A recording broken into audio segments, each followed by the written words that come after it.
Hola mis hermanos, ¿cómo están? Qué bueno que pueden estar aquí con nosotros en esta conferencia del día de hoy, domingo 20 de diciembre. Es un gusto poder compartir con ustedes la palabra de Dios.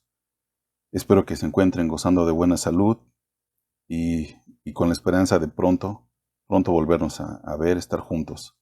Soy Roberto Vázquez y bueno, vamos a orar para que Dios nos ayude a entender la palabra que trae para nosotros en este día.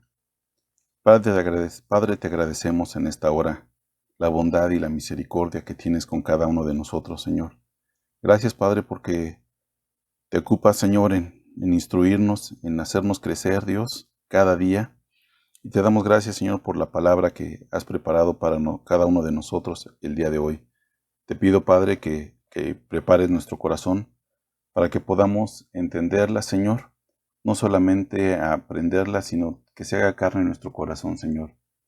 Que esto permita, Señor, que podamos conocerte más, que podamos confiar más en ti, Señor, y Dios, que podamos permitir que tú cambies nuestra vida, Señor. Te lo pedimos en el nombre de Cristo Jesús. Amén. Bien, el tema de la conferencia de hoy es cómo vivir en paz en medio de tantas malas noticias, de tanta incertidumbre. Cómo podremos vivir sin miedo, sin angustia, todo el tiempo. Dios nos dice en varias partes de la Biblia, no temas porque yo estoy contigo. Eso está en Isaías 41:10. Entonces, bueno, ahorita el problema es principalmente la pandemia. Pero si te acuerdas el año pasado, ¿cómo era nuestra vida el año pasado? Comparada con la que tenemos ahorita, pues era muy tranquila, pensamos, ¿no? Que tranquila, sin tantos problemas, pero la verdad es que también eran tiempos complicados porque no podíamos tener paz, porque había mucha inseguridad, no solamente por la delincuencia, sino por el país, ¿verdad? Por la economía. A muchos el trabajo que tenían pues no era fijo o estaba pendiendo de un hilo y todo ese tipo de cosas hacían que no viviéramos con paz, no viviéramos con gozo. Entonces, esto nos lleva a el día de hoy, que aparte de todo lo que ya traíamos, pues vienen estos tiempos en los que estamos encerrados, en los que no podemos salir a convivir con las personas que amamos, el que estamos con miedo de que nos vaya a dar COVID, que no vayamos a encontrar un hospital, que nos vayamos a poner muy graves y finalmente morir, y no solamente nosotros, sino las personas que amamos. Y entonces esto se complica aún más porque cada vez vemos casos más cercanos, ¿verdad? Mejor al principio, en abril, pues oíamos, sí, pues por allá alguien oímos que le dio y cosas así, pero a medida que ha pasado el tiempo es más cercano las noticias de que son personas conocidas, personas demasiado cercanas que han padecido esta enfermedad o que inclusive han fallecido a causa de esta enfermedad. Y entonces esto pues obviamente va minando nuestra vida, va minando nuestro vivir día con día y pues nos hace vivir angustiados, con miedo. Y Dios no nos ha llamado a esto, mis hermanos. ¿Se acuerdan el pasaje donde Pedro camina sobre las aguas? ¿Y por qué caminó sobre las aguas? Porque Jesús iba caminando sobre las aguas, pero no eran aguas tranquilas, eran aguas de tormenta. Estaban en medio de una tormenta y Jesús iba caminando. Y las olas no lo movían y el viento tan fuerte no lo movía. Él pudo inclusive sostener a Pedro. Y entonces ese mismo Jesús es el que el día de hoy nos está diciendo, no temas, yo estoy contigo. Y bien, vamos ya a entrar en materia. ¿Cómo es que podemos vivir en paz? Dios nos ha dado enseñanzas para vivir en paz, para vivir confiadamente a pesar de las circunstancias que nos rodean. En el, y eso está, a lo mejor no, pensamos que eso necesitamos varios días para poder aclararlo, para poder entenderlo. Y fíjense que Dios lo ha dejado de manera tan simple y tan sencilla. Acompáñeme, por favor, al Evangelio de Juan en el capítulo 21, en el verso 20. Juan, capítulo 21, en el verso 20. Dice, cuando Pedro le vio, desde el 20, perdón. Sí, desde el 20, perdón. Dice, volviéndose Pedro, vio que le seguía el discípulo a quien amaba Jesús, el mismo que en la cena se le había recostado al lado de él y le había dicho, Señor, ¿quién es el que te ha de entregar? Cuando Pedro le vio, dijo a Jesús, Señor, ¿y qué de éste? Jesús le dijo, si quiero que él quede hasta que yo venga, ¿qué a ti? Sígueme tú. Estas palabras tienen tanto significado que es la clave para vivir en paz y con gozo sin importar las circunstancias. No estoy diciendo que siempre vamos a estar felices y brincando de gozo porque pues vamos a pasar por tiempos difíciles. Jesús lo ha dicho, en el mundo tendrán aflicciones, pero confíen, yo he vencido al mundo. Así que lo que nos corresponde a nosotros es vivir, hacer carne en nuestro corazón esto que está diciendo Jesús a Pedro y a cada uno de nosotros, que a ti, sígueme tú. Y es que el gran problema de nosotros es que quitamos los ojos de Jesús, así como Pedro, que para poder darse cuenta que Juan venía tras de ellos, pues ¿qué hizo? Quitar los ojos de Jesús y voltear a ver a Juan. Y entonces Jesús le dice así simplemente, que a ti, sígueme tú. Y entonces esta es la clave para tener una vida en paz. Vamos a estudiar estas palabras y para poder entender bien todo lo que contienen. Miren, cuando estamos atentos en otras personas, eso significa que nos descuidamos nosotros, porque ya no estamos viendo a Jesús, sino estamos viendo a las otras personas. Y el buscar ocuparnos de otras personas, pues nos va a causar, nos estamos agregando cargas a nuestra vida que no nos corresponden. Si nuestros ojos no están en Dios, no puedo servirle bien a Dios porque estoy tratando de hacer el trabajo del Espíritu Santo. Y a lo mejor suena como que no, ¿cómo crees? Nosotros no. Pero poniéndonos un poquito sinceros, vamos a decirlo así, si nuestros ojos están en los demás, estamos juzgando. Estamos viendo por qué no hacen esto, por qué no hacen aquello, o por qué este aplaude así, por qué no aplaude asado, por qué canta así, por qué está de pie, por qué se hinca, por qué hace esto, por qué hace el otro, y una serie de cosas que a nuestros ojos o a nuestro punto de vista no cumplen con lo que nosotros consideramos un comportamiento cristiano. ¿Ven? A lo mejor alguna vez lo han sentido, si no, qué bueno. Yo sí he pasado por esto. Pero todo esto genera cargas en nosotros.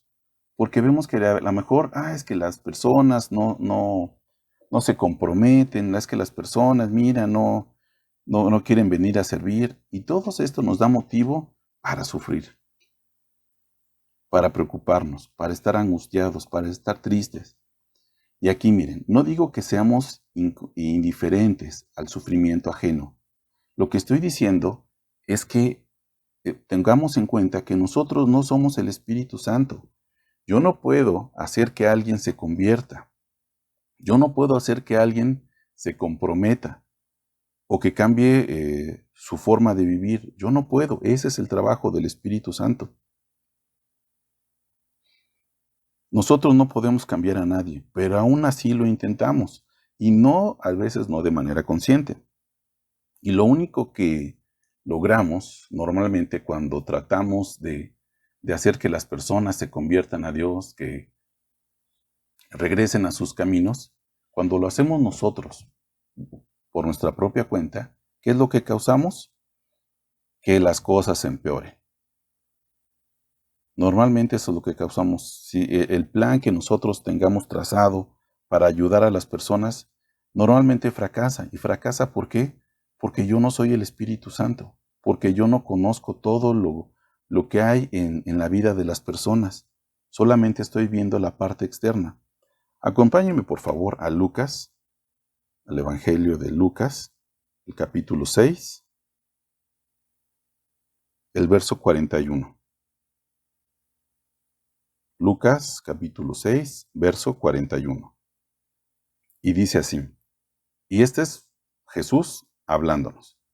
¿Por qué miras la paja que está en el ojo de tu hermano y no echas de ver la viga que está en tu propio ojo? ¿O cómo puedes decir a tu hermano, hermano, déjame sacar la paja que está en tu ojo, no mirando tú la viga que está en el ojo tuyo? Hipócrita, saca primero la viga de tu propio ojo, y entonces verás bien para sacar la paja que está en el ojo de tu hermano. Y aquí Jesús es muy claro. Nosotros, si queremos estar sacando la paja del ojo ajeno, eso indica que nosotros tenemos una viga enfrente. Y ahora, ¿cómo podrías sacarle de manera literal la paja del ojo ajeno si nosotros tenemos una viga enfrente? Una viga enfrente eh, es un, está hecha de madera y sirve para soportar los techos o para hacer palancas o para mantener algo. Entonces es algo demasiado grande, de manera que eso enfrente pues no nos permite ni siquiera ubicar dónde está la persona a la que queremos sacarle la paja en el ojo.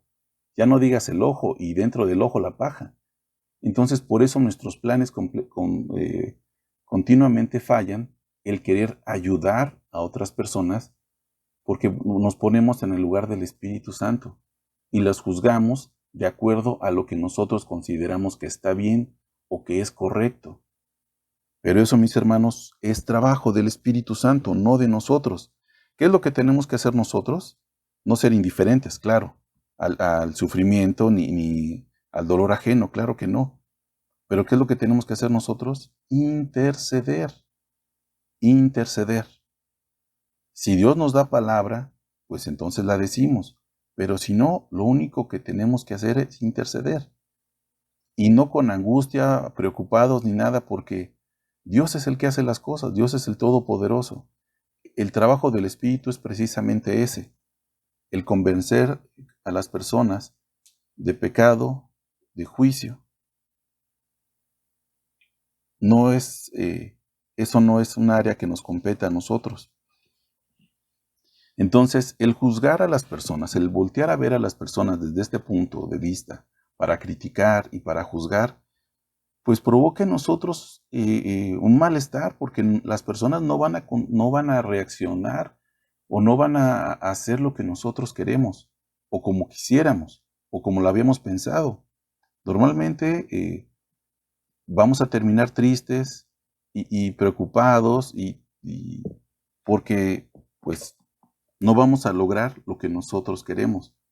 Y en ese sentido, pues está mal porque nosotros, otra vez repito, no somos el Espíritu Santo.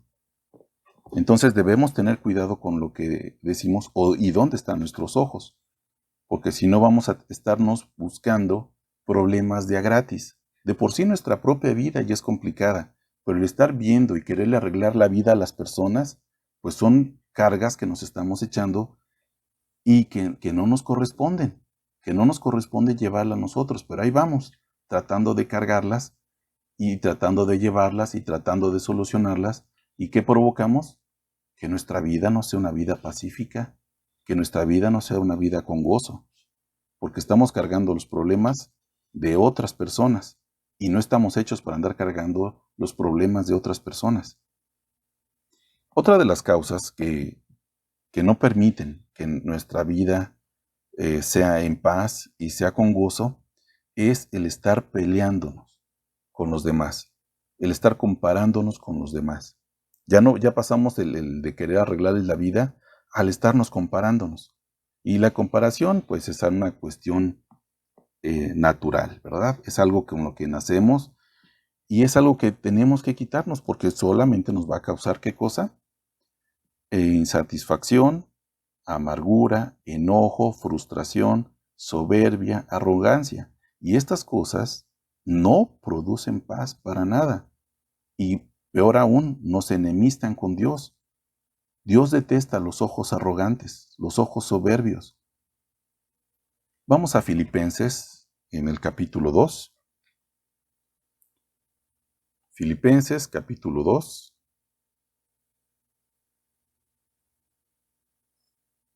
En el verso 3.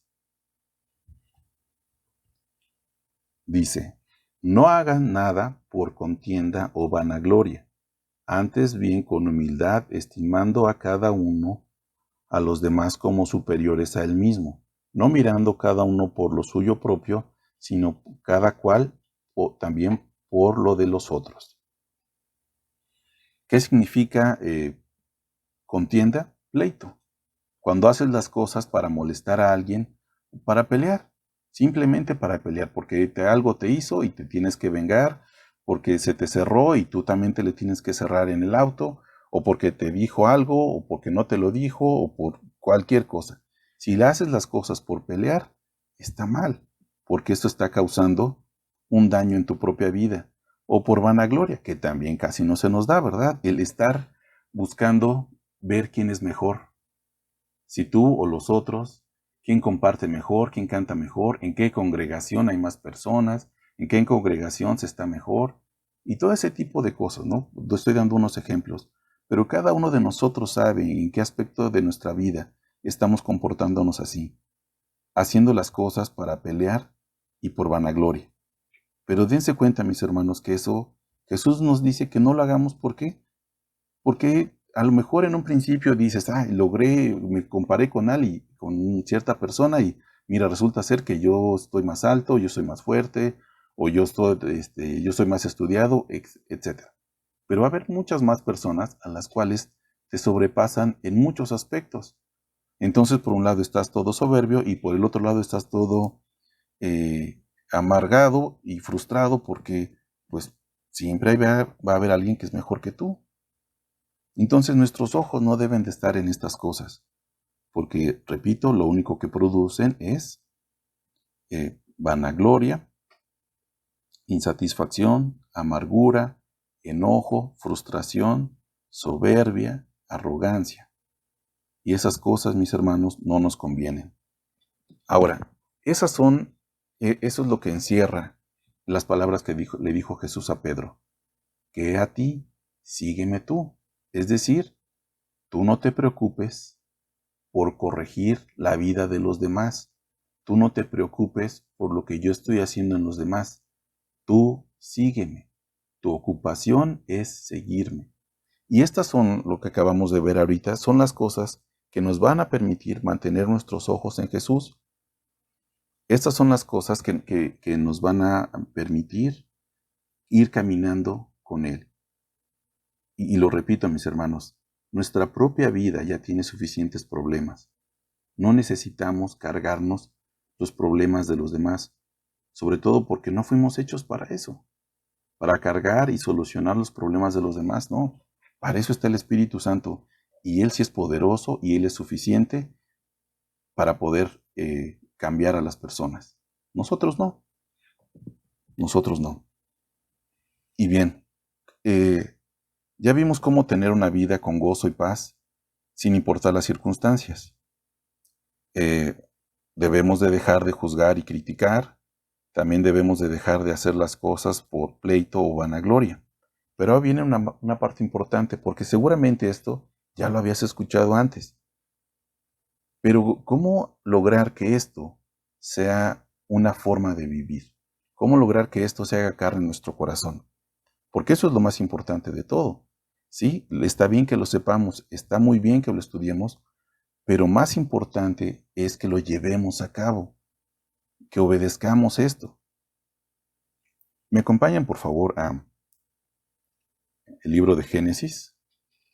Aquí tenemos un relato bastante ilustrativo al respecto. Génesis, capítulo 32, en el verso 24. También esta historia seguramente ya la han leído, pero esto ilustra bien lo que busca Dios de nosotros, el proceso de nosotros para ir creciendo y poder llegar a la estatura del varón perfecto. Dice así en Génesis 32, capítulo 32, verso 24. Así quedó Jacob solo, y luchó con él un varón hasta que rayaba el alba. Y cuando el varón vio que no podía con él, tocó en el sitio del encaje de su muslo, y se descoyuntó el muslo de Jacob mientras él luchaba. Aquí todavía se llama Jacob. ¿Se acuerdas qué es Jacob? ¿Qué significa Jacob? El tranza, el gandaya. Uh-huh. Ese era su nombre. Entonces, dice, y descoyuntó el muslo de Jacob, o sea, el tranza, el gandaya, el que no es digno de confianza, mientras con él luchaba. Y dijo, déjame, porque raya el alba. Y Jacob le respondió, no te dejaré si no me bendices. Y el varón dijo, ¿cuál es tu nombre? Y él le respondió, Jacob. Y el varón le dijo, no se dirá más tu nombre Jacob, sino Israel, porque has luchado con Dios y con los hombres y has vencido. Aquí vemos este proceso de Jacob al estar con Dios y lo que provoca Dios en su vida. Este encuentro con Dios, si vamos al 31, de aquí mismo de Génesis 32, verso 31, dice, y cuando había pasado Peniel, le salió el sol y cojeaba de su cadera. Está hablando de Jacob. Bueno, ahora Israel. Ya no era su nombre Jacob, el tranza, sino era Israel. Y dice, cojeaba de su cadera. ¿Pero por qué cojeaba de la cadera? Por lo que hizo Dios en su cuerpo, en su vida.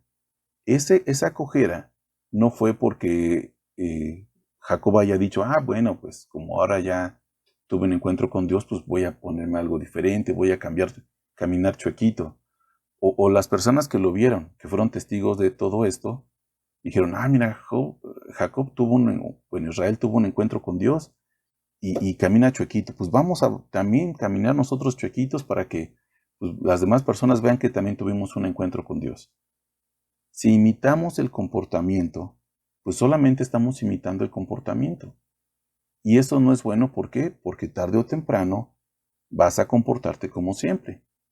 Va a salir quien realmente eres. Si nos ponemos una cara, una máscara de lo que consideramos cristiano, pues tarde que temprano va a salir realmente quién eres, quiénes somos. Y normalmente sale en el momento más inoportuno. Entonces el ejemplo es esto, con todo lo que acabamos de leer aquí, es pedirle a Dios que haga el cambio en nosotros. Nosotros no podemos hacer este cambio, por más convencidos que estemos, no podemos lograr ese cambio, si no es Jesús en nosotros. Entonces, si tú quieres vivir una vida en paz y con gozo, a pesar de las circunstancias que tenemos ahorita en el mundo, tienes que pedirle a Dios que cambie tu vida. No podemos dejar de criticar y de juzgar nada más porque nos lo propongamos o de un día para otro. Tiene que ser Dios el que cambie eso en nosotros, el que quite esa parte y ponga un corazón nuevo.